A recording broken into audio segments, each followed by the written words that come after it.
On Wednesday, two of the biggest banks in France, Crédit Agricole and Société Générale, were downgraded by top credit ratings agencies Moody's. Moody's says that this became necessary to reflect the bank's exposure to Greek bonds. Kelvin Emmanuel from Stockholm is still here, and this time we're looking at saving Europe's troubled banks. Now, of course, I'm sure you're aware of the credit ratings downgrade of this two of France's big banks by Moody's. Now, of course, we know that these banks are also having problems at capital adequacy ratio.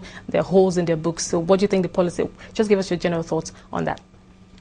Well, let's remember Société Générale had a problem with its prop desk trading. Remember the trader that lost about 5.4 billion euros, and that was taken to court, and the judge, after much ado, sentenced him to 5 years in prison, suspension from the capital markets, financial markets for a couple of years, and also said that he's required to pay back the money to the bank. I'm just trying to imagine how he can pay back the money to the bank. But the issue with Société Générale is that they've been doing classically what banks are not supposed to do, which caused the financial crisis. They had a lot of leverage, and they've been using shareholders' funds in their balance sheet to do proprietary trading activities. That's a big issue Société Générale has. So I think the cause of the downgrade and the reason why there are holes in their balance sheet is because the capital adequacy ratio is not right, and they've been doing what is not legal according to the standards set for banks in Europe. Now, a few months ago, when the banks, the private investors, those who had bought Greek bonds, met to help to restructure the bonds to help Greece. Now, of course, we know that the banks in France, and Germany, and some in Spain were heavily exposed to these Greek bonds. Now, it seemed like they all agreed that, of course, they would take about 20%. Agreed that 20%, they will have to make 20% provisioning, rather, that's what I'm looking for, provisioning for these Greek bonds. But it seemed like everybody was fine with it, and it didn't look like going down, or a few months later there will be a problem. Now we're seeing holes in this, the balance sheets of these banks. There's fear at the interbank market. The banks are not loaning to each other or one another. And of course, so far the ECB, the European Central Bank, has given over over $5 billion to about two of the banks. That this shows that there's just capital is tight for them. This reminds me of what Bill Gates said about the global financial crisis. The cause of it, leverage. I believe we need to deleverage the banking system, not just in Greece, not just in France, not just in the wider Europe, not just in America. Globally, we need to deleverage the banking system. I think we need to reduce the fractional banking reserve ratio of the banks, the gearing debt to equity ratio. I think the proposal of the Dodd-Frank Act to take out proprietary trading entirely from banks and ask you if you want to do the international banking model or if you want to do the regional banking model, which is what Nigeria has proposed to the banks. I think that's the way to go. I think shareholders' funds cannot be placed at the mercy of a few traders who are geeks who once in a while are subject to wrong calls in the market, mistakes, which is what happened to Crédit Agricole and the Société Générale. So you're saying it's not more of them being exposed to Greek bonds? I thought that was the main reason why they had to make that. They made about 20% provisioning for Greek bonds. Yes, isn't that the core issue? They are exposed to Greek bonds, but they were exposed on the wrong side. And this exposure was made by calls of traders who trade for these banks.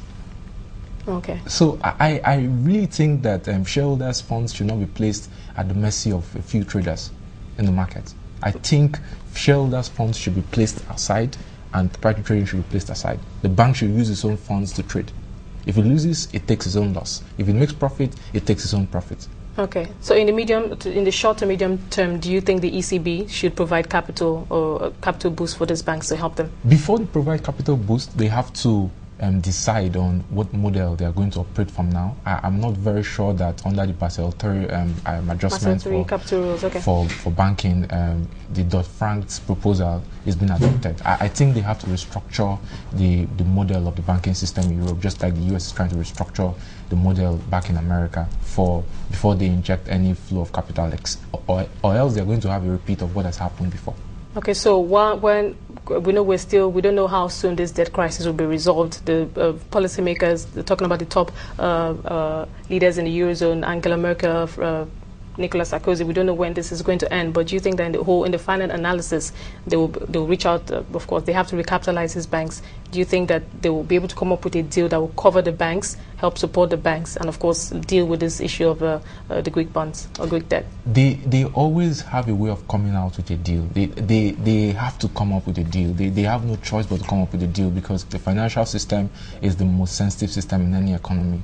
If there is an issue there, it's going to rip off. Just like Merkel said the other day in a radio interview in Frankfurt, that if they don't act now, the situation in Greece is going to spook the markets and cause the market turmoil.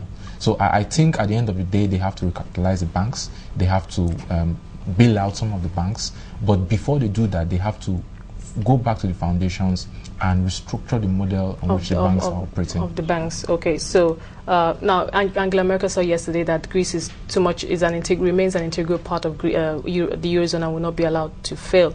Now, as things stand right now, does everything, the success of the Eurozone, of this model that many analysts say is probably flawed and should be scrapped, do you think all of this depends on how soon Greek Prime Minister George Papandreou can enforce the austerity measures that he more or less promised in return for aid? George Papandreou and the finance minister in Greece and the governor of their central bank has made more progress than I expected, actually, in the last couple of months.